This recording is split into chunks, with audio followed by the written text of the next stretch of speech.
Bismillahirrahmanirrahim. Assalamualaikum. Bertemu lagi dengan sendiri atau diantarin. Semoga kita baik-baik saja dan semoga kita masuk surga. Amin. Sekarang masuk ke video. Imdadullah Muhajir Makki. Tentu saja kemungkinan tidak asing di telinga kita. Terlebih bagi para orang-orang yang pernah mendengarnya.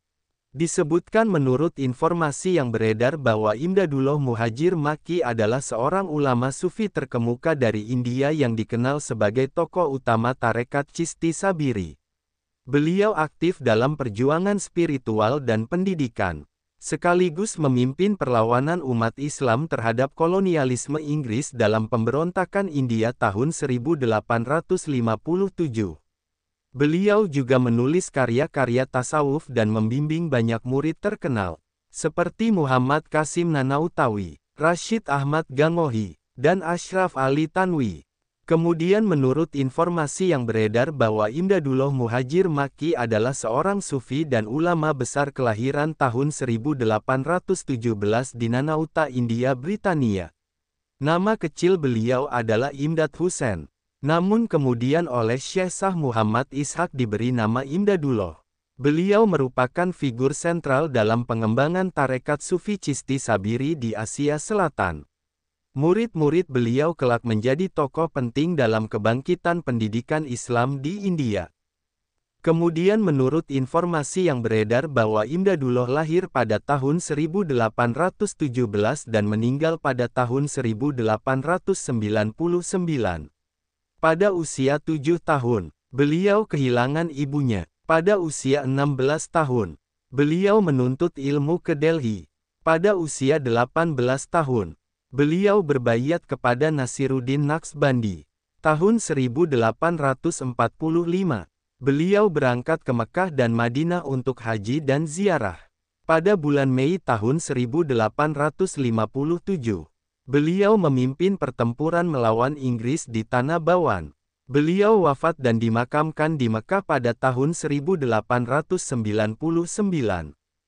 Kemudian menurut informasi yang beredar bahwa Imdadullah lahir di Nanauta, India, Britania. Beliau menuntut ilmu di Delhi, berkelana di padang gurun India, lalu menunaikan haji ke Mekah dan ziarah ke Madinah. Setelah haji, beliau sempat kembali ke India dan memimpin perlawanan di Tanah Bawan. Di akhir hayatnya, beliau menetap di Mekah dan dimakamkan di Janat Al-Mualla, berdekatan dengan makam ulama Rahmatullah Kairanwi. Kemudian menurut informasi yang beredar bahwa Imdadullah dianggap penting karena peranannya dalam melawan penjajahan Inggris dari sisi spiritual dan fisik. Beliau bukan hanya seorang pemimpin tarekat, tetapi juga tokoh yang mempersatukan umat Islam dalam perlawanan kolektif pada masa pemberontakan India tahun 1857. Selain itu, warisan keilmuannya melalui murid-muridnya membawa dampak besar terhadap pendidikan dan pemikiran Islam di Asia Selatan. Kemudian menurut informasi yang beredar bahwa perjalanan hidup Imdadullah diwarnai oleh pengalaman spiritual sejak kecil. Terutama setelah kehilangan ibunya, pendidikan beliau berlangsung secara tidak formal. Diawali dengan menghafal Al-Quran secara mandiri. Setelah berguru kepada tokoh-tokoh sufi dan mengalami fase hidup sebagai pertapa, beliau mendalami tarekat Chishti Sabiri. Perjalanan haji memperkaya batin dan intelektual beliau, serta memperkuat jaringan keulamaan internasional. Kontribusi beliau juga tercermin dari karya-karya tasawuf dan pengaruh murid-murid beliau yang menjadi tokoh besar dalam reformasi pendidikan Islam. Beberapa karya biografi tentang Imdadullah Muhajir Makki ditulis oleh murid-muridnya, seperti Imdadul Mustaq ila Asraful Akhlaq oleh Ashraf Ali Tanwi dan Sama Imdadiyah oleh Muhammad Murtaza Khan Konauji. Ketiga istri beliau tidak memberinya keturunan. Namun warisan spiritual dan intelektual beliau tetap hidup hingga kini melalui para penerus tarekat Chishti. Imdadullah Muhajir Makki merupakan salah satu tokoh Islam yang berperan dalam perlawanan sipil dan spiritual terhadap kekuasaan kolonial Inggris di India. Dalam konteks pemberontakan India tahun 1857, Peran beliau bukan sekadar simbol keagamaan, tetapi juga pemimpin sosial politik umat Islam di wilayah Tanah Bawan, sebuah kawasan penting di Uttar Pradesh. Pertempuran Samli yang terjadi pada bulan Mei tahun 1857 adalah bentuk nyata dari keterlibatan beliau dalam resistansi umat Islam terhadap imperialisme Inggris. Meskipun secara militer perlawanan tersebut kalah, tetapi secara moral dan spiritual, peristiwa tersebut mempertegas posisi ulama sebagai penggerak utama kebangkitan bangsa. Sebagai pengamal tarekat Chishti Sabiri, Imdadullah Muhajir Makki menggabungkan ajaran tasawuf yang penuh cinta, kesederhanaan, dan pelayanan umat dengan semangat jihad spiritual. Beliau mewarisi silsilah spiritual melalui pembayatan dari Nasiruddin Naqsbandi dan kemudian berguru kepada Mianji Nur Muhammad Janjanvi, seorang sufi besar tarekat Chishti. Setelah gurunya wafat, beliau menjalani hidup sebagai semi pertapa, melakukan halwat dan riyadah selama 6 bulan di padang pasir. Gaya hidup zuhud dan pengalaman spiritual inilah yang memperkuat karisma dan otoritas ruhaniyah beliau di mata masyarakat. Meskipun tidak menempuh jalur pendidikan formal dalam bentuk madrasah modern, Imdadullah Muhajir Makki sangat berjasa dalam mentransformasikan murid-muridnya menjadi pemimpin intelektual dan spiritual umat. Murid beliau yang paling menonjol adalah Muhammad Qasim Nanautawi, pendiri Darul Ulum Deoban yang menjadi pelopor pendidikan Islam klasik modern di India. Demikian pula Rashid Ahmad Gangohi dan Ashraf Ali Tanwi, yang kelak menjadi tokoh penting dalam gerakan Deobandi. Hal ini menunjukkan bahwa pengaruh Imdadullah jauh melampaui sekadar tarekat, tetapi juga menyentuh arus utama pemikiran Islam di Asia Selatan. Panggilan hati untuk berhijrah ke Tanah Suci adalah salah satu aspek penting dalam kehidupan Imdadullah. Setelah menunaikan ibadah haji dan menetap di Mekah, beliau dikenal dengan gelar Muhajir Makki, yang menandakan status spiritual dan geografis baru sebagai ulama diaspora. Di Mekah, beliau berinteraksi dengan para ulama besar dari berbagai penjuru dunia Islam, termasuk Sayyid Qudratullah Banarasi Makki, yang mengutus murid-muridnya untuk menemani Imdadullah dalam perjalanan ke Madinah. Mekah menjadi pusat aktivitas spiritual beliau hingga wafatnya, menjadikan beliau sebagai penghubung antara dunia Islam India dan Timur Tengah. Imdadullah menjalani kehidupan pribadi yang mencerminkan keteladanan dalam kesederhanaan dan tanggung jawab sosial. Beliau menikah pertama kali pada usia 48 tahun. Dan setelah istrinya wafat, beliau menikahi seorang janda buta. Keputusan untuk menikah kembali yang ketiga kalinya bukan didorong oleh hawa nafsu, melainkan karena pertimbangan kemaslahatan rumah tangga. Karena istri keduanya tidak mampu mengurus pekerjaan domestik. Ketiga pernikahan tersebut tidak menghasilkan keturunan. Tetapi kehidupan rumah tangga beliau menjadi contoh keikhlasan, empati, dan pengabdian tanpa pamrih. Meskipun Imdadullah sendiri bukan penulis prolifik, warisan pemikiran dan spiritualitas beliau didokumentasikan oleh murid-muridnya melalui berbagai karya tulis. Di antaranya adalah Imdadul Mustaq ila Asraful Akhlaq oleh Ashraf Ali Tanwi, yang menggambarkan sifat-sifat mulia dan kebijaksanaan sang guru. Samaem Emdadiyah oleh Muhammad Murtaza Khan Konauji, yang berisi kisah-kisah pengalaman ruhaniyah dan petua-petua sufi dari Imdadullah. Karya-karya ini tidak hanya menjadi sumber inspirasi kaum sufi, tetapi juga menjadi referensi utama dalam kajian sejarah sufisme India dan gerakan Deobandi. Kepemimpinan Imdadullah dalam pertempuran Samli memperlihatkan bagaimana otoritas keagamaan dapat menjadi kekuatan mobilisasi politik umat. Terutama dalam konteks penjajahan, kaum Sunni lokal di Tanah Bawan secara terbuka mengangkat beliau sebagai amir mereka, menandakan tingginya kepercayaan umat terhadap tokoh spiritual sebagai penjaga moral dan simbol perlawanan. Keputusan kolektif tersebut mencerminkan mekanisme tradisional umat Islam dalam membentuk legitimasi kepemimpinan. Berbeda dengan model kekuasaan formal kolonial yang represif.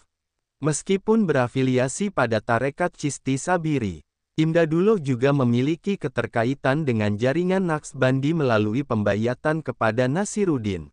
Hal ini menunjukkan eklektisisme sufistik yang terbuka dan saling melengkapi antar tarekat. Beliau tidak membatasi diri dalam satu jalur tarekat eksklusif, tetapi menyerap nilai-nilai utama dari berbagai disiplin spiritual. Sebuah pendekatan yang banyak menginspirasi pembaruan sufisme di abad ke-19. Imdadullah Muhajir Makki adalah figur sentral dalam sejarah Islam India, yang menggabungkan keteguhan spiritual, kepemimpinan sosial, dan komitmen terhadap pendidikan serta perlawanan terhadap kolonialisme. Warisan beliau hidup dalam jaringan tarekat, lembaga pendidikan, karya-karya muridnya, serta dalam identitas umat Islam di Asia Selatan yang terus merujuk kepada tokoh ini sebagai sumber inspirasi moral dan ruhani. Sumber referensi Google Chrome dan ChatGPT.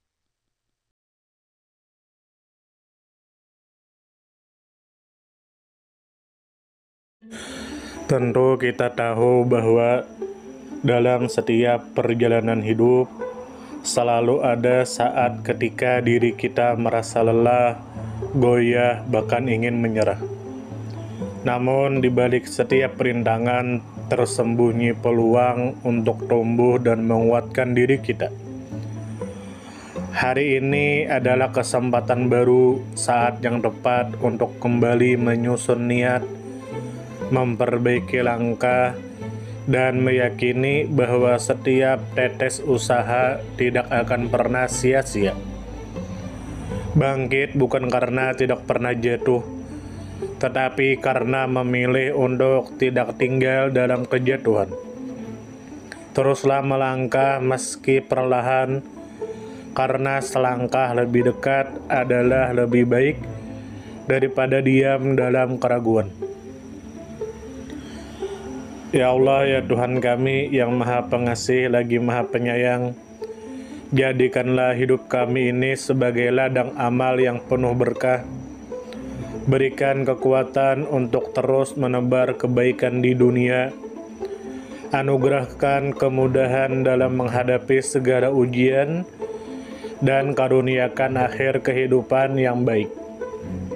Lindungi diri kami dan keluarga dan fitnah dunia yang menipu. Jadikanlah akhirat kami sebagai tempat peristirahatan terbaik, dan masukkanlah kami ke dalam surga-Mu bersama orang-orang yang Engkau cintai, serta jauhkan kami dari siksa api neraka dan kemurkaan-Mu yang tak tertahankan. Kepada setiap orang yang pernah hadir dalam perjalanan ini, terima kasih atas waktu, kebaikan, dukungan, bahkan teguran. Maafkan atas setiap kata yang menyakiti, sikap yang mengecewakan, atau hati yang mungkin belum sepenuhnya mampu menjaga. Manusia tidak pernah sempurna, namun ketulusan untuk tetap terus belajar dan memperbaiki diri tidak akan pernah padam. Tentu kita tahu bahwa kebaikan tidak selalu datang dalam bentuk besar. Terkadang senyum kecil yang tulus, tangan yang ringan membantu, atau telinga yang mau mendengarkan sudah cukup untuk mengubah hari seseorang menjadi lebih bermakna.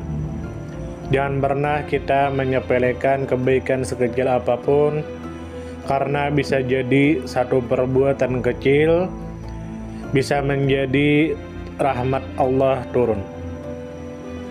Tentu kita tahu menjadi pribadi yang baik bukan berarti tanpa celah, namun menjadi pribadi yang senantiasa sadar dan ingin terus memperbaiki diri. Kebaikan itu menular, dan siapapun yang menanamkan kebaikan akan menuai kebahagiaan meski tak selalu terlihat oleh mata. Dunia membutuhkan lebih banyak hati yang lembut, tangan yang menguatkan, dan jiwa yang peduli. Semoga usaha yang dilakukan bernilai ibadah. Semoga hidup kita menjadi pemberat amal baik, Dan semoga kelak ketika dunia telah kita tinggalkan, nama yang tertinggal bukan hanya sekedar dikenang, tetapi menjadi doa yang terus mengalir karena kebaikan yang tidak pernah berhenti untuk ditanam. Terima kasih banyak. Mohon maaf jika ada salah. Silahkan jika suka ditekan tombol like, silahkan share, dan jika ingin memberikan saran dan komentar, silahkan komen. Semoga kita baik-baik saja, semoga kita masuk surga. Wassalamualaikum warahmatullahi wabarakatuh.